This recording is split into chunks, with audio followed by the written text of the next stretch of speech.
Ses parents tunisiens viennent d'apprendre la mort de leur fils en direct sur la télévision d'État syrienne. Marwan avait 25 ans. Il avait quitté Tunis 8 mois plus tôt, parti faire le djihad contre Bachar el-Assad. Mort sous ses balles, en martyr de l'islam sunnite aux yeux de ses proches, il fait la fierté de sa maman. Je suis contente pour mon fils. Je suis fière de mon fils. Toute la famille est heureuse pour moi. Ils sont venus me féliciter. C'est une fierté pour toute la Tunisie. Si j'avais un autre fils, je l'enverrais aussi.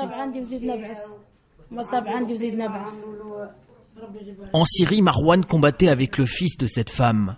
Les deux amis étaient entrés ensemble via la Turquie, grâce au réseau d'un cher djihadiste installé en Libye. Ce cher leur a offert le paradis sur un plateau.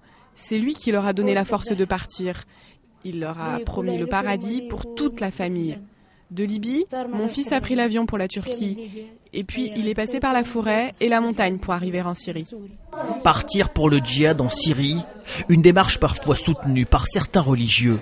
C'est le cas de ce jeune imam de la mosquée d'un campus universitaire de Tunis.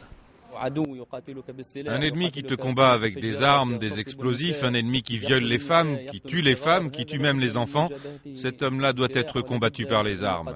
Et toute la nation islamique doit être réunie comme un seul homme pour le combattre.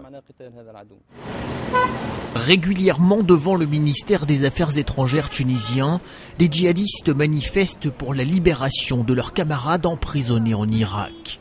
Beaucoup de Tunisiens sont partis combattre après l'invasion américaine. Aujourd'hui, 160 ont disparu, plus d'une vingtaine sont encore en prison. Grâce à Dieu, sans ces moudjahidines, on verrait aujourd'hui les croisés en train de violer nos femmes et de nous agresser. Alors ces détenus sont l'élite du pays et sont notre fierté. Plusieurs dizaines de djihadistes tunisiens combattraient actuellement en Syrie. Chaque semaine, des jeunes quittent la Tunisie pour les rejoindre.